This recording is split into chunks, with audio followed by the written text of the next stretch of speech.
Atenção, atenção. Está começando mais um episódio do podcast Irlanda Talk Show com Edu Scandaroli, a voz do além e convidados mais do que especiais. Um podcast que traz informações sobre morar fora, abordadas de uma maneira leve e descontraída, porque afinal é assim que a gente é. Irlanda Talk Show, quarta temporada! Já chega apertando o joinha, se inscreva no canal para ficar por dentro de como é a vida dos brasileiros morando aqui na Europa. Irlanda Talk Show. Um podcast brasileiro de confiança, feito com muito carinho pra você. Salve, salve galera! Começando aqui mais um episódio do podcast Irlanda Talk Show. Eu sou Edu Scandaroli, sou o host desse podcast. E hoje, na voz do além ali, a gente tem a nossa Ferzinha, que é o trenzinho do podcast. Uai, gente. Mano, olha só, vou falar um negócio pra você. Eu tô muito chique, porque o convidado de hoje, que eu nem esperava, a Thali me botou numa fria aqui, ó. Que eu tô nervoso, gente. Tô com o embaixador do Brasil na Irlanda, né? É o senhor Marcel Beato. Tem que falar senhor. Qual que é o termo correto pra tratar com o embaixador assim? Porque eu não quero passar vergonha. Você não vai passar vergonha se me chamar de Marcel. Marcel. É. Então tá. Gente, eu não consigo mais. Ai, meu Deus do céu. Ele tá nervoso. Eu tô nervoso, tô me sentindo importante. Se é a primeira vez que vocês estão aqui no canal, eu vou pedir pra vocês se inscreverem, né? Deixar o like neste episódio. Ativar o sininho pra receber as notificações de tudo que a gente faz por aqui. E compartilhar esse episódio com todo mundo. Porque afinal, hoje é um dia especial, né? Está quase terminando, né, o seu mandato aqui na Irlandinha, né? Tem coisas novas que vão acontecer na tua carreira, né? Nos próximos 4 anos, pelo menos, né? Já sabe onde que tá indo, que vai estar fazendo um trabalho aí. E espero que tão bem feito quanto foi feito aqui na Irlanda, né? A gente estava falando disso agora há pouco, né? Aliás, tivemos um jantar aqui, ó, fornecido pela Thali da Celtic Gardens.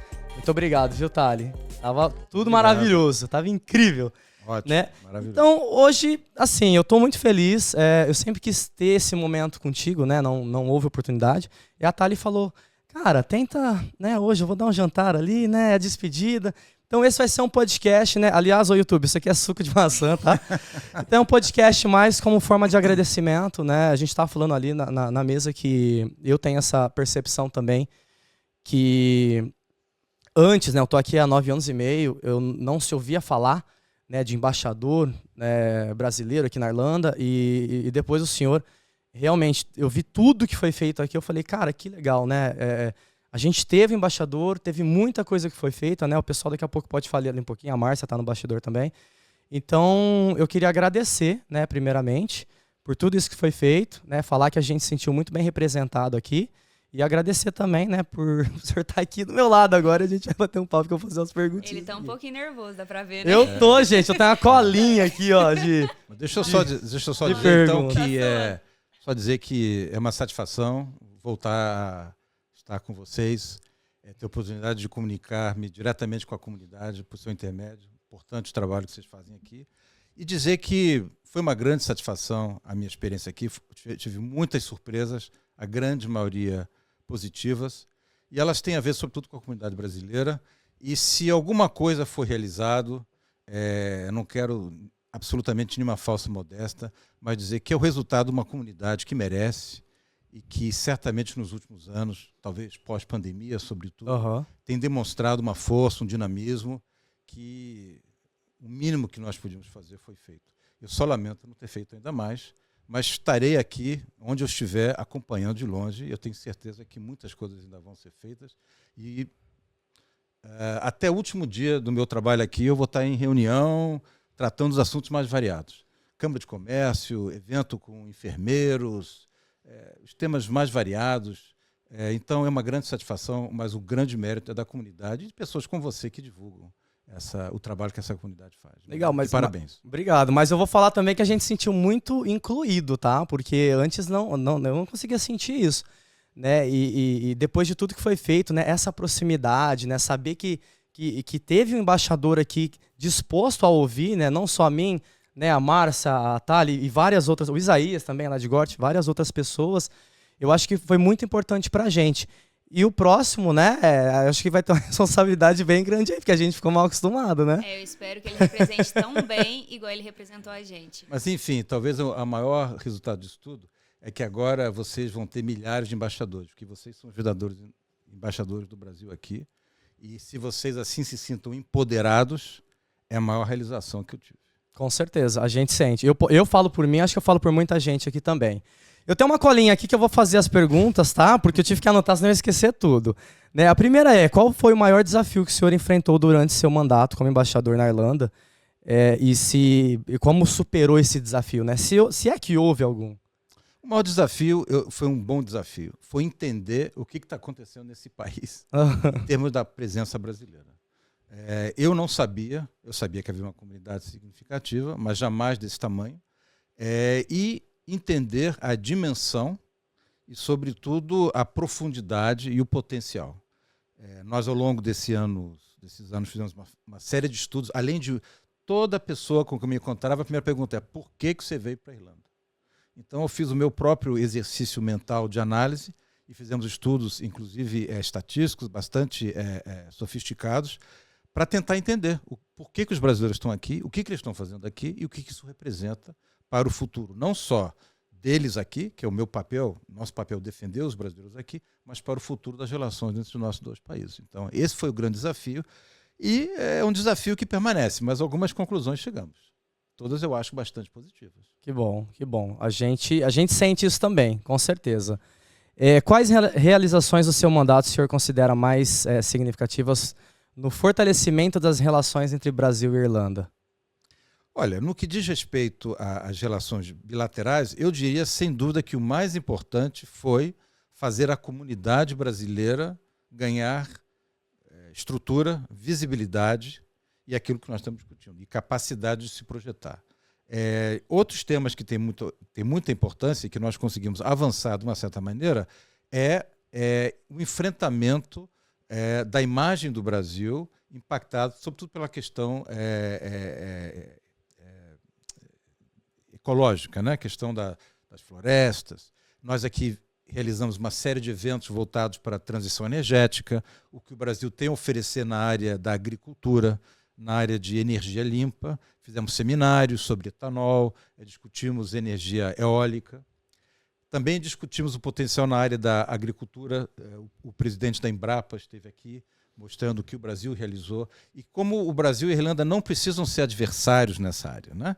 A Irlanda, nós sabemos, não tem uma certa dificuldade com a carne brasileira, porque é uma competição muito grande, mas o que eu acho é que o que o Brasil realizou no campo da agricultura, da transformação tecnológica, é algo que pode se beneficiar a Irlanda também, e vice-versa. Então, eu acho que temos que transformar, isso é um dos bordões da diplomacia, um limão numa limonada. É outro tema.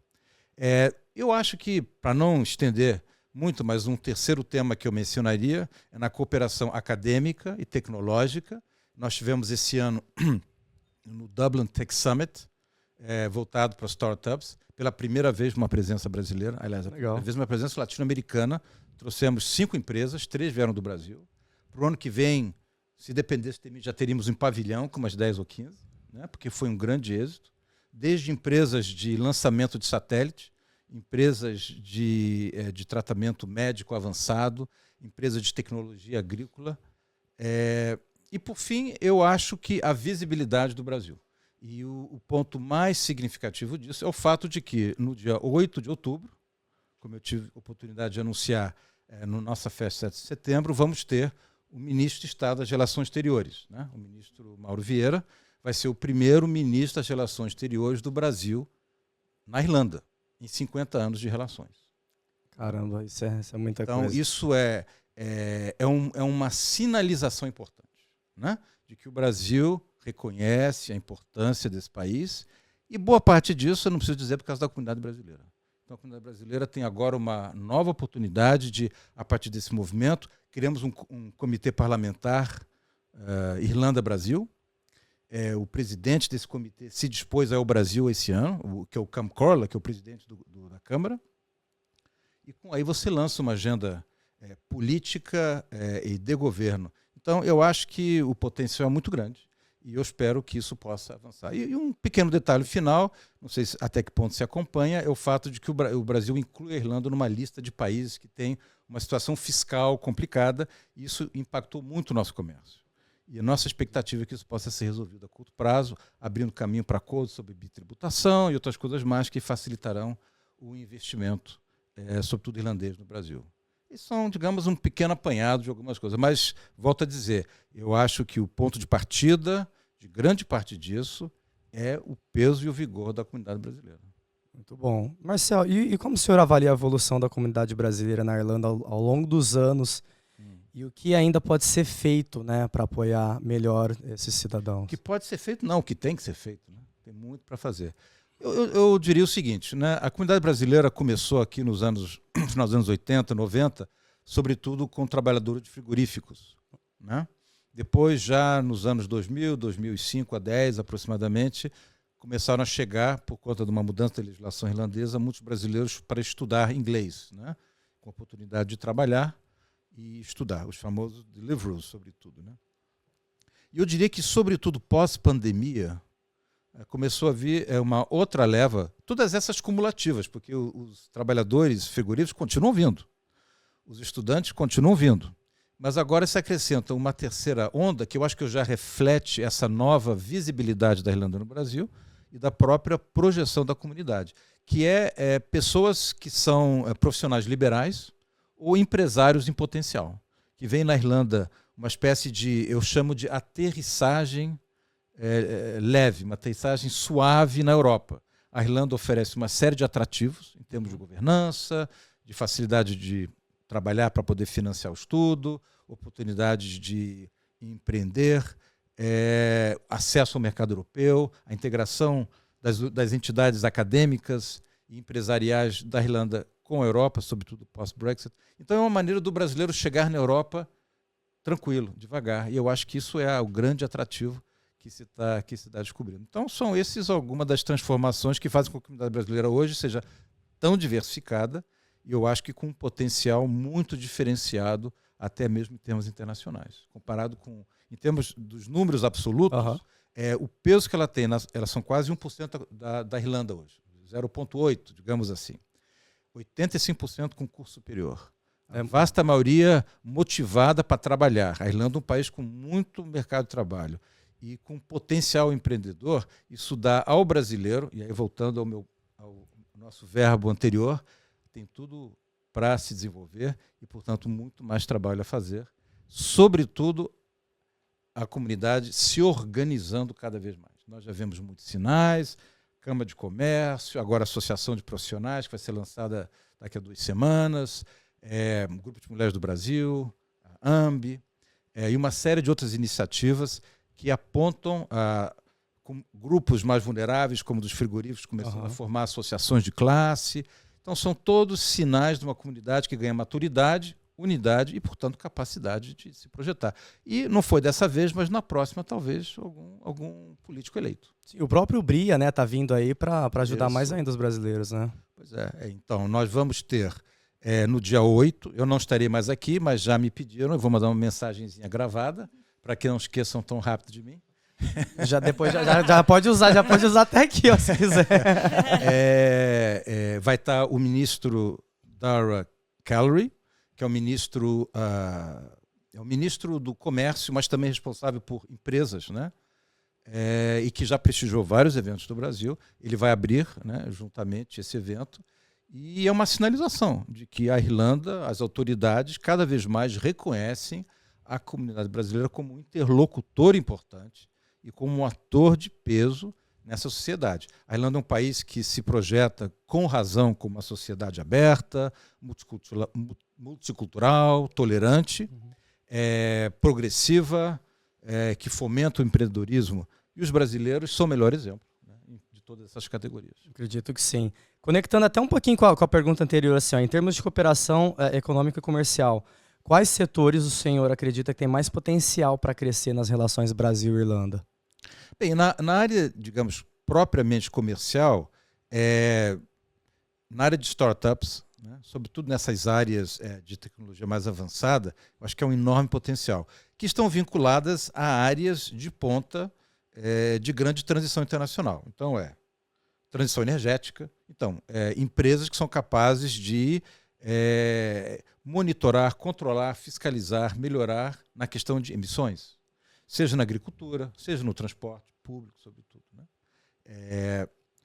Na área financeira, o Brasil é um líder mundial na área financeira. Na área de pagamentos, a Irlanda é um país onde eles têm grandes empresas nesse setor, então aí é uma outra área de grande potencialidade. Na área estritamente agrícola, o Brasil está negociando com a União Europeia um acordo de livre comércio, ou de associação, em que há um potencial de entrada de mais produtos brasileiros aqui. E também, claro, da Irlanda exportar exatamente nas áreas onde eles têm muito potencial. Na área de equipamento médico, por exemplo, a engenharia, logística. Eu diria também que na área cultural, né? Nós temos afinidades insuspeitas, muitas desconhecidas, né? Desde o fato de que uma das primeiras escolas de samba fundadas no Rio de Janeiro, no final do século XIX, se chamava Feniana, que era uma homenagem aos lutadores pela independência irlandesa, os Fenian, né? O fato de que a esposa de José Bonifácio era irlandesa, era Narcisia Lynch. Tivemos colonização irlandesa no Brasil, que as pessoas mal conhecem. Tivemos a presença missionária irlandesa forte no Brasil. É dos países que mais tem tradução de Ulisses. Tem 4 traduções de Ulisses para o português brasileiro. O Brasil é um fascínio pela literatura e a cultura irlandesa. Então, há campos muito grandes. Na área de educação, eu também diria, hoje o Brasil, curiosamente, empresários brasileiros estão na ponta de lança da Irlanda como exportador de ensino de inglês, né? A chamada internacionalização do ensino. É uma área de $2 bilhões da economia irlandesa, e algumas escolas brasileiras, donos brasileiros, são dos grandes atores, inclusive já estão usando isso para treinar brasileiros. Então, é um exemplo de como isso é uma via de duas mãos.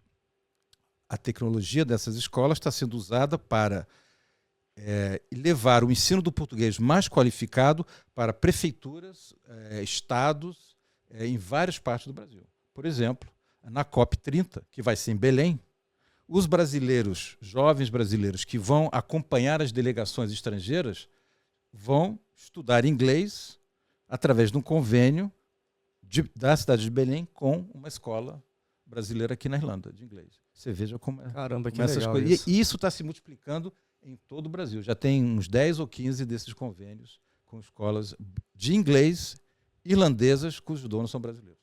Que demais, ou seja, tem muito potencial, né, para várias áreas aí. Muito potencial. Já há brasileiros aqui, você veja, né, como uma espécie de triangulação. Brasileiros vieram aqui para realizar seu potencial. Vieram aqui, trabalharam, aí descobriram que sim, posso fazer, mas faltou o quê? Faltou o diploma de 2º grau, faltou o diploma de curso superior. Então, tem escolas brasileiras fazendo contrato com universidades no Brasil para esses brasileiros fazerem um supletivo de 2º grau ou do universitário, para então poder dar seguimento aqui na Irlanda, ou quem sabe no Brasil, à sua carreira. Né? Nossa, que excelente. Né? Nossa, bom, né? Que legal, né? Então, são alguns exemplos. Caramba, que demais. Eu vou para minha última pergunta aqui, ó. A gente tá acabando, a gente tá com uma plateia aqui. Não, cada um tem uma pergunta aqui. Não, é porque a gente tá com uma plateia aqui, ó, e aí cada um vai fazer uma pergunta também. Tá? Ou já tem alguém aí? Eu seguro Alguém essa quer minha fazer uma pra última aí, ó. Quer fazer uma? A Márcia, não, Márcia, vai. Você tem pelo menos um feedback legal assim pra passar, vai. Pode falar. Tô meio acanhada aqui, mas... Embaixador, eu queria aproveitar a oportunidade para lhe perguntar a respeito... Recentemente, ou não tão recentemente, nós tivemos uma importante reunião no HSE a respeito de brasileiros e sul-americanos, latino-americanos, através da sua influência. Nós tivemos essa reunião, fomos convidados para essa reunião através do senhor, sobre a doação de sangue de brasileiros e latino-americanos poderem salvar vidas. Foi uma reunião importantíssima para todos nós, e eu gostaria de lhe perguntar como é que nós podemos trabalhar e ajudar a embaixada, a comunidade, para que isso se realize e que a gente não perca essa oportunidade que nós tivemos junto ao HSE, que Eu imagino que nenhum sul-americano latino-americano tenha ido tão longe numa ambição em relação à doação de sangue num país estrangeiro. Claro. É só talvez recapitulando um pouquinho, né? A raiz de um episódio que todos conhecemos, meio infeliz, envolvendo uma moça que sofria supostamente, né, de câncer. Nós descobrimos que os brasileiros e todos os latino-americanos estão proibidos de doar sangue na Irlanda, por conta do risco de contaminação por doença de Chagas, né? Que é um mal, se não endêmico, ainda prevalente em algumas partes de todo esse continente. O que foi possível verificar nessa reunião, que a Márcia se referiu, é o fato de que a Irlanda não disponibiliza exames, testes, na hora de doar sangue para exatamente identificar a existência de algum sinal de Chagas que impediria. Isso é uma questão de instituir esse mecanismo. A Irlanda é um país que está se abrindo gradualmente nesse tema e no ano passado, pela primeira vez, passou a fazer exame para malária, teste para malária. Exatamente pensando numa grande comunidade africana, sobretudo, que poderia passar a doar sangue. Essas comunidades imigrantes, e a brasileira sem dúvida, são todos exatamente entre 20 e 40 anos, que é a idade ideal para doar sangue. Tanto do ponto de vista de quem dá, como de quem recebe. E não há melhor maneira, e eu digo muito que os brasileiros aqui na Irlanda precisam, não há demonstração mais cabal de que você se integrou à sociedade do que você doar àquela sociedade. E não há maneira mais eloquente de demonstrar doar do que doar sangue, né? Não há possível. Né? Então, eu acho algo absolutamente simbólico e de grande importância. Então, o que nós pedimos à instituição, que é o Irish Blood Transfusion Service Center, se não me engano, é que eles examinassem, estudassem a possibilidade. Né? Eu, inclusive, dirigi uma carta ao ministro da Saúde, encontrei-o 2 semanas depois, e repeti, né? E ele disse que iria estar atento ao assunto. Então, o que eu acho que nós precisamos fazer é continuar acompanhando e fazendo o trabalho de todo cidadão, que é cobrar. Né? Então, é isso. É cobrar, chamar atenção para esse potencial, a importância. A embaixada vai dar seguimento. Nós estamos esperando e vamos entrar em contato novamente com esse serviço. É uma questão técnica, pode envolver despesas, mas eu não tenho a menor dúvida que a transcendência disso, né, pelo que a própria Márcia disse, é óbvio. Então, o trabalho é esse. É nós acompanharmos e continuar com todo jeito, né, cobrando. Eu já escrevi para o ministro e já falei com ele pessoalmente. Vamos continuar. Sem dúvida, a embaixada vai continuar esse trabalho. Eu acho que vocês são parte dessa agenda. Eu acho que nós podemos pensar em algumas semanas ou mais adiante voltar a fazer um exercício, né, de aproximação. Assim como a Márcia falou, eu acho que foi um passo muito grande, assim, né? Porque não tem nada melhor do que a gente falar para o irlandês, né, de uma situação, né? Porque eles não vão saber o que a gente está vivendo. Né? E veio de uma situação ruim, né, que aconteceu, a gente sabe que foi. É o que nós chamamos de transformar um limão em limonada. Exatamente. E aí, né, usar essa força da embaixada para tentar tirar isso e mudar o cenário, né? Porque realmente, tanto de brasileiro que tem aqui, se a gente passar a ter esse teste de Chagas e poder doar sangue para salvar, a gente está falando de salvar vidas, né?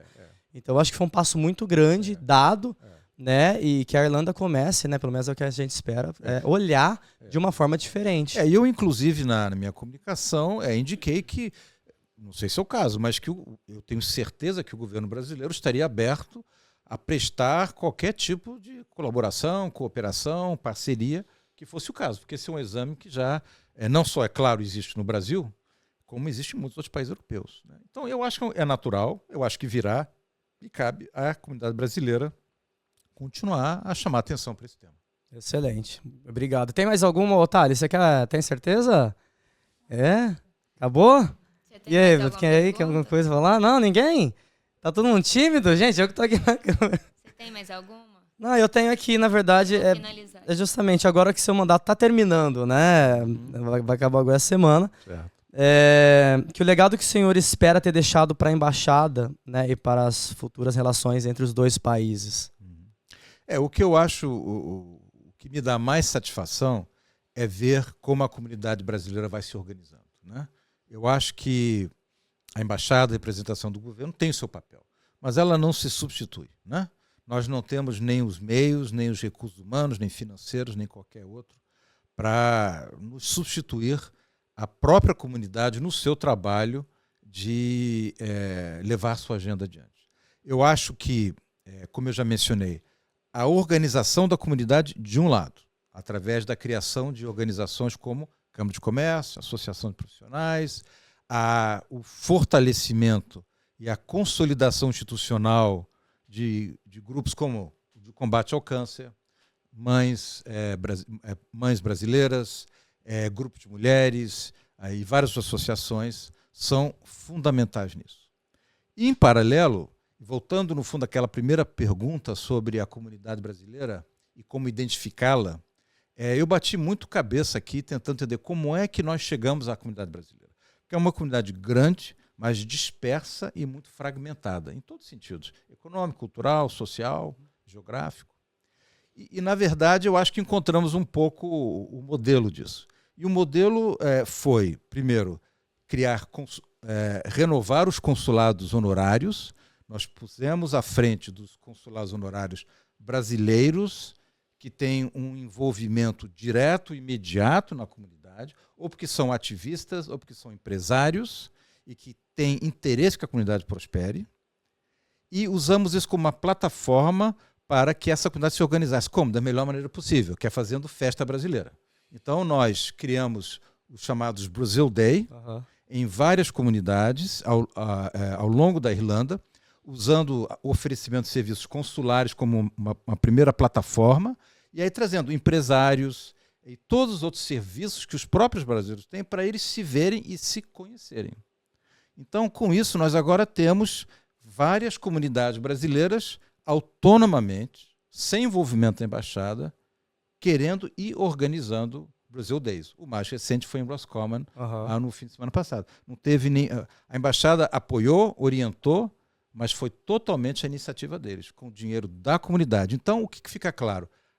Há recursos, há capacidade de mobilização e há pessoas dispostas e, sobretudo, a plateia, há milhares e milhares de brasileiros que tem uma capacidade de atração de outros irlandeses. E o melhor exemplo que eu dou é o de Limerick. Eu cheguei aqui e não havia nada lá. Aí começaram a dizer, não, mas tem muito brasileiro. Aí eu fui lá, falei com o prefeito, me formei, criamos um consulado honorário, a Letícia Bastos, que está operando lá. Nós fizemos um primeiro consulado itinerante e junto um Brazil Day. Foram 300 pessoas, um êxito total, todo mundo maravilhado. Mas quanto brasileiro, não sabia de tanto brasileiro. Aí a Letícia depois disse para mim, embaixador, nós queremos fazer um outro. E fez. 2.000 pessoas. Caramba. Sem nenhum envolvimento da embaixada. É isso que eu quero ver. É isso que eu quero ver replicado por toda a Irlanda. E, por fim, uma tarefa que, infelizmente, ainda está embrionária é a questão das crianças. Onde é que estão as crianças? É a grande pergunta que eu me faço, né? Nós temos, segundo nossos estudos, 15.000 crianças aqui, crianças adolescentes, metade com menos de 6 anos, e que precisam ter a sua cultura brasileira, a sua língua preservada, para que o português não seja uma língua morta para eles, mas que abra oportunidades. Então, nós já temos pré-escolar, né, através da Ciranda Bray, que já vai dar o próximo passo. Nós já temos a oportunidade de fazer a conclusão do segundo grau, que é o Living Certificate, em português, e passou de 6 para 60 no último ano. E nós criamos um leitorado na Universidade de Cork, no começo desse ano. O primeiro curso completo de bacharelado em português na Irlanda, nesse ano. Então, e nós temos a possibilidade, nós estamos vendo já com os empresários, através da Câmara de Comércio, de oferecer estágios para os alunos do segundo grau, que eu acho que é no 4º ano, tem um ano de transição em que eles podem fazer estágios. Então, veja bem, você entra na creche, você vai ter depois o After School, que é o próximo que está se dando. Você pode já ter as vantagens de fazer um Living Certificate com uma língua que você já domina. E você pode fazer estágios em empreendimentos brasileiros, com tudo que isso significa em termos de potencial, de emprego e de carreira, ou você quiser ser para o campo acadêmico, seja para estudar português, seja para ser professor de português para toda essa leva de crianças.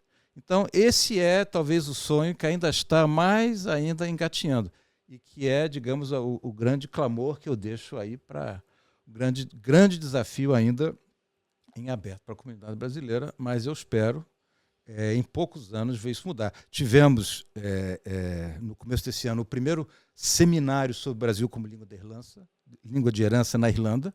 Trouxemos gente de fora para mostrar experiências do ensino do português, a importância do ensino, de que não há problema em ser bilíngue, de que você só vai ganhar com isso. O português é a 5ª língua mais falada no mundo. Então, os passos estão sendo dados, mas isso ficará para os meus sucessores colher e apoiar. Que demais, cara. E a gente finalizando, por causa desse sucessor, eu tenho uma pergunta. Que como o Edu já falou e todo mundo já falou, você fez um legado, você está deixando um legado. Eu falo pela comunidade brasileira, somos muito gratos por tudo que você fez. Qual conselho você daria para o seu sucessor? Olha, profissional não dá conselho. O que eu apenas posso dizer para o meu sucessor é que ele encontrará aqui uma comunidade muito organizada, muito motivada e que vai certamente o receber com tanto entusiasmo, com tanta motivação quanto me recebeu. E que eu acho que ele, então, tem tudo para ser muito feliz e sair tão realizado quanto eu daqui. Merece até palmas de todo mundo. Pra bater aqui, ó.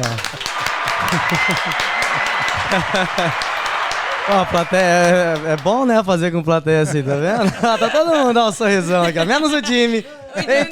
Entendeu alguma coisa? A gente tem até um gringo aqui, ó, na plateia. Bom, eu queria de novo, assim, agradecer por tudo que tem sido feito, assim, de novo. Eu me senti muito bem representado, não só eu, acho que todo mundo, né, que tá aqui, mas é fora também daqui. Muito acolhido, né? Teve essa aproximação que significa muito pra gente, né? Antes, né, falava, a embaixada parecia um órgão completamente distante, né? E nos últimos 4 anos a gente teve acesso, então isso muda muita coisa aqui pra gente. Eu queria terminar então com um brinde de suco de abacaxi, tá? Pro YouTube. Era maçã. Suco de maçã. É maçã, YouTube, é maçã. Então, e desejar muito sucesso, obrigado, né, nos próximos 4 anos. Saúde aí. a todos os brasileiros e muitas felicidades e Sloncha. Sloncha, é isso aí, a gente vai ficando por aqui. Gente, esse foi difícil aqui, ó, nervoso pra caramba. Ainda mais depois do jantar que a Thali forneceu pra gente. Obrigado, viu, Thali? É isso aí, você deixa o like aqui, ó, se você não se inscreveu no canal ainda dá tempo, se inscreve aí e envia esse episódio pra todo mundo. E a gente vai finalizando aqui com esse suquinho de maçã e até o próximo episódio aí. Fui! Você acabou de acompanhar o podcast Irlanda Talk Show, um podcast que traz convidados incríveis para bater um papo descontraído e contar suas experiências de vida e aventuras fora do Brasil. Se você gostou, compartilhe com os amigos para que o canal e nossas redes sociais continuem crescendo. Irlanda Talk Show, 4ª temporada, um podcast brasileiro de confiança, feito com muito carinho para você.